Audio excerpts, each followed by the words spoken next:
이제 그단 샤워와 해보거라. 내 기타 소리와 너의 따뜻한 불빛에 조용히 잠들고 싶을 뿐이야.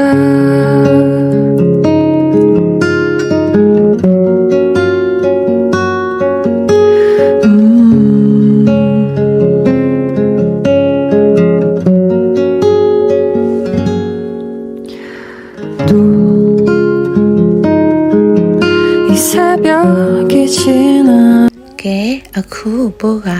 ကိုရီးယားသမင်းတုပ်လေးဘယ်လိုလုပ်လဲပြောပြမယ်နော်ပါဝင်ပစ္စည်းတွေကတော့မုံလာဦးနီပဲပင်ပေါကင်ချီနဲ့ဟင်းနုနယ်ရွက်နဲ့တခွားသီးတို့ပါပါမယ်ပြီးလို့ရှိရင်တော့ကိုရီးယားငရုတ်ဆော့စ်နဲ့နှမ်းစီမွေးလေးကိုလည်းထည့်ထားပါတယ် 미지근한 샤워와 내 기타 소리와 ဘွားတော့ဒီမှာဝတ်သားကိုတုံထားပါတယ်တခြားအသားတွေတုံးမယ်ဆိုလည်းရပါတယ်ရင်နွေးဆူဆူထဲမှာအရင်ဆုံးပဲပင်ပေါက်ကလေးတွေပြုတ်ထားပေးလိုက်ပါမယ်ပဲပင်ပေါက်ကိုနူးဤအောင်မပြုတ်ဘူးကျွတ်ကျွတ်ဆက်ဆက်လေးနဲ့စားလို့ကောင်းအောင်စိတ်အနက်လေးပျောက်သွားတဲ့အထိပဲပြုတ်ထားပေးပါမယ်ပြီးရင်တော့မုံလာဥနီကိုလည်းအလိုပဲရင်နွေးထဲမှာခဏလေးပြုတ်ထားပေးလိုက်ပါမယ်ဟင်းနုနယ်ရွက်လေးတွေပြုတ်တဲ့နေရာမှာတော့ဘိုးကနှမ်းစီမွေးလေး20လောက်ထည့်ပြီးပြုတ်ထားပါတယ်အဲ့ဒါဆိုလို့ရှိရင်တော့ဟင်းနုနယ်ရွက်ကလေးတွေကပိုမွေးပြီးတော့ပူစားလို့ကောင်းပါတယ်တခွားသီးလေးတွေကိုအိုးထဲမှာနှမ်းစီမွေးလေးနည်းနည်းထည့်ပြီးတော့ကြော်ထားပေးလိုက်ပါတယ်ဒါဆိုလို့ရှိရင်တခွားသီးလေးတွေကတခွားသီးအနက်မရတော့ဘဲနဲ့လေကျွတ်ကျွတ်ကလေးနဲ့မှုမွေးလေးအရန်စားလို့ကောင်းပါတယ်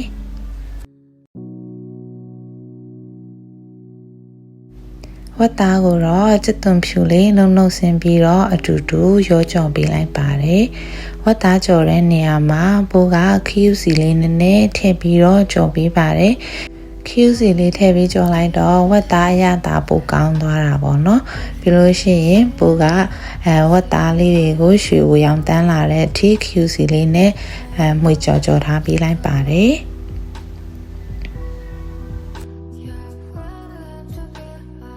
ခုဆိုရင်ပါဝင်ပစ္စည်းတွေအားလုံးပြင်ဆင်ပြီးဖြစ်နေပါပြီ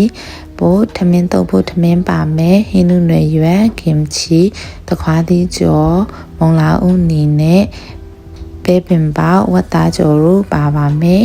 ဘို့ကကြက်ဥလေးကိုလည်းအနှစ်မကျက်အောင်ကြော်ထားပေးလိုက်ပါတယ်ပြီးလို့ရှိရင်တော့ကြက်ဥကြော်လေးကိုခဏကပြင်ဆင်ထားတဲ့ပုံမှာတင်ပေးလိုက်ပါမယ်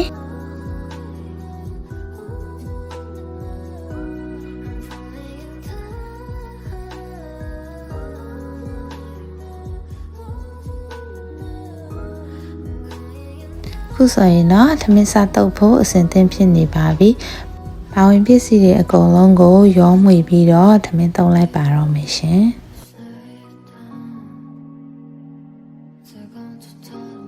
အရသာရှိပြီးရန်စားလို့ကောင်းတဲ့ကိုရီးယားသမင်းတုပ်လေးရပါပြီရှင်။ကိုရီးယားသမင်းတုပ်လေးကလုပ်ရတာလည်းအရန်လွယ်ကူပြီးအရသာလည်းအရန်ရှိတာကြောင့်ကို